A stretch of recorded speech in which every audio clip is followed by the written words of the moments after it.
कोई परमेश्वर को खोजने वाला नहीं, सब भटक गए हैं, सबके सब निकम्मे बन गए हैं। कोई भलाई करने वाला नहीं, एक भी नहीं। उनका गला खुली हुई कब्र है, उन्होंने अपनी जीभ से छल किया है। उनके होठों में सांपों का विष है और उनका मुंह श्राप और कड़वाहट से भरा हुआ है। उनके पांव लहू बहाने को फूर्ति करते हैं, उनके मार्गों में नाश और कलेश है। उन्होंने कुशल का मार्ग नहीं जाना। उनकी आंखों के सामने परमेश्वर का भय नहीं है। हम जानते हैं कि व्यवस्था जो कुछ कहती है उन्हीं से कहती है जो व्यवस्था के अधीन है, इसीलिए कि हर एक मुंह बंद किया जाए और सारा संसार परमेश्वर के दंड के योग्य ठहरे। काम करने वाले की मजदूरी देना दान नहीं परंतु हक समझा जाता है, परंतु जो काम नहीं करता वरन भक्तिहीन के धर्मी ठहराने वाले पर विश्वास करता है, उसका विश्वास उसके लिए धार्मिकता गिना जाता है। जिसे परमेश्वर बिना कर्मों के धर्मी ठहराता है उसे दाऊद भी धन्य कहता है कि धन्य है वे जिनके अधर्म क्षमा हुए और जिनके पाप ढांपे गए। धन्य है वे मनुष्य जिसे परमेश्वर पापी ना ठहराए। धन्य है वे जिसके कामों का लेखा यहोवा ना ले। धन्य है वे जिसका पाप क्षमा किया गया। धन्य है वे जो परमेश्वर का वचन सुनते मानते और उस पर चलते हैं। धन्य है वे जिनका मुकदमा यहोवा लड़ता है। धन्य है वे जिनके नाम मेमने के जीवन की पुस्तक में है। धन्य है वे प्रभु परमेश्वर जो धर्मी और अधर्मी दोनों पर अनुग्रह करता है। किसने अपने प्रधान को छोड़ दिया? किसने उसे लूटा है? किसने उस पर लात उठाई? किसने उसको परखा है? कौन कहता है कि कोई परमेश्वर ही नहीं है? कौन कहता है कि सुख और दुख इस धरती पर ही भोगना है? कौन कहता है कि कोई किसी कंगाल, दरिद्र, अनाथ और विधवाओं का पलटा लेने वाला नहीं है? कौन कहता है कि कोई हमारे कर्मों का लेखा देने वाला नहीं है? कौन कहता है कि कोई स्वर्ग और कोई नरक नहीं है? कौन कहता है कि कोई हमारे अधर्म को नहीं देखता? कौन कहता है कि हमने कभी कोई पाप नहीं किया? अब परमेश्वर यहोवा कहता है कि 6 वस्तुओं से यहोवा बैर रखता है, वरन 7 है जिनसे उसे घृणा आती है, अर्थात घमंड से चढ़ी हुई आंखें, झूठ बोलने वाली जीभ और निर्दोषों का लहू बहाने वाले हाथ, अनर्थ कल्पना गढ़ने वाला मन, बुराई करने वाले, वेग दौड़ने वाले पांव, झूठ बोलने वाला साक्षी और भाइयों के बीच में झगड़ा उत्पन्न कराने वाला मनुष्य। इस कारण जैसे अग्नि की लौ से खूंटी भस्म होती है और सूखी घास जलकर बैठ जाती है, वैसे ही उनकी जड़ सड़ जाएगी और उनके फूल धूल होकर उड़ जाएंगे, क्योंकि उन्होंने सेनाओं के यहोवा की व्यवस्था को निकम्मी जाना और इस्राएल के पवित्र के वचन को तुच्छ जाना है। इस कारण यहोवा का क्रोध अपनी प्रजा पर भड़का है और उसने उनके विरुद्ध हाथ बढ़ाकर उनको मारा है और पहाड़ कांप उठे हैं और लोगों की लोथ सड़कों के बीच कूड़े की सी पड़ी है। इतने पर भी उसका क्रोध शांत नहीं हुआ और उसका हाथ अब तक बढ़ा हुआ है।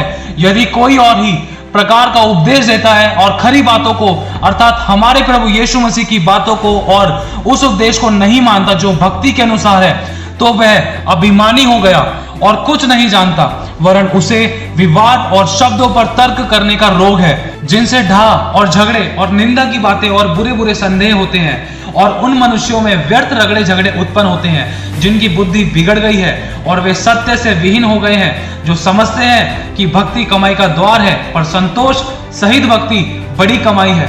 क्योंकि ना हम जगत में कुछ लाए हैं और ना कुछ ले जा सकते हैं, और यदि हमारे पास खाने और पहनने को हो तो इन्हीं पर संतोष करना चाहिए। पर जो धनी होना चाहते हैं वे ऐसी परीक्षा और फंदे और बहुतेरे व्यर्थ और हानिकारक लालसाओं में फंसते हैं जो मनुष्य को बिगाड़ देती है और विनाश के समुद्र में डुबा देती है। क्योंकि रुपये का लोभ सब प्रकार की बुराइयों की जड़ है, जिसे प्राप्त करने का प्रयत्न करते हुए कितनों ने विश्वास से भटक कर अपने आप को नाना प्रकार के दुखों से छल्ली बना लिया है। यदि सब लोग अपने पापों से मन फिराएं और लौट आएं तो बचाए जाएंगे।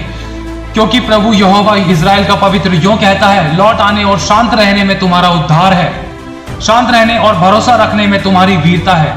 परंतु तुमने ऐसा नहीं किया। तुमने कहा, नहीं, हम तो घोड़े पर चढ़कर भागेंगे, इसीलिए तुम भागोगे, और यह भी कहा कि हम तेज सवारी पर चलेंगे, सो तुम्हारा पीछा करने वाले उससे भी तेज होंगे।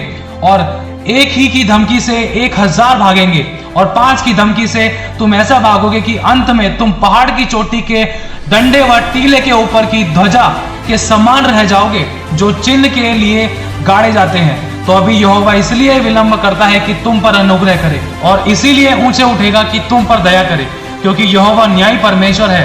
क्या ही धन्य है वे जो उस पर आशा लगाए रहते हैं। पृथ्वी विलाप करेगी और मुरझाएगी, जगत कुमलाएगा और मुरझा जाएगा, पृथ्वी के महान लोग भी कुम्हला जाएंगे। पृथ्वी अपने रहने वालों के कारण अशुद्ध हो गई है, क्योंकि उन्होंने व्यवस्था का उल्लंघन किया और विधि को पलट डाला और सनातन वाचा को तोड़ दिया है। इस कारण पृथ्वी को श्राप घसेगा और उसमें रहने वाले दोषी ठहरेंगे, और इसी कारण पृथ्वी के निवासी भस्म होंगे और थोड़े ही मनुष्य रह जाएंगे। मिस्र के विषय में भारी भविष्यवाणी देखो, यहोवा शीघ्र उड़ने वाले बादल पर सवार होकर मिस्र में आ रहा है, और मिस्र की मूर्तें उसके आने से थरथरा उठेंगी, और मिस्रियों का हृदय पानी पानी हो जाएगा। और मैं मिस्रियों को एक दूसरे के विरुद्ध उभारूंगा, और वे आपस में लड़ेंगे, प्रत्येक अपने भाई से और हर एक अपने पड़ोसी से लड़ेगा।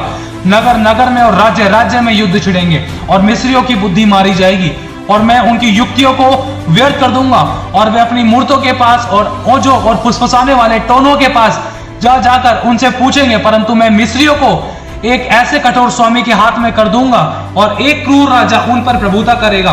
प्रभु सेनाओं के यहोवा की यही वाणी है। और समुद्र का सारा जल सूख जाएगा, और महानदी सूख कर खाली हो जाएगी, और नाले बसाने लगेंगे, और मिस्र की नहरें भी सूख जाएंगी, और नरकट और हुगले कुम्हला जाएंगे। नील नदी के तीर पर के कछार की घास और जो कुछ नील नदी के पास बोया जाएगा वह सूख कर नष्ट हो जाएगा, और उसका पता तक ना लगेगा। तब यदि मेरी प्रजा के लोग मेरे कहलाते हैं, दीन होकर प्रार्थना करें और मेरे दर्शन के खोजी होकर अपनी बुरी चाल से फिरे, तो मैं स्वर्ग से सुनकर उनका पाप क्षमा करूंगा और उनके देश को ज्यों का त्यों कर दूंगा। प्रभु यहोवा यो कहता है, वह जो है और जो था और जो आने वाला है, जो सर्वशक्तिमान है, यह कहता है कि मैं ही अल्फा और मैं ही ओमेगा हूं। उसकी उपस्थिति में सावधानी से चलो, डरते कांपते रहो और थरथराते रहो, और पश्चाताप करो, अपने बिछौनों को आंसुओं से भिगो डालो, क्योंकि यहोवा का दिन निकट है। प्रभु आपके मन की आंखें ज्योतिर्मय करे।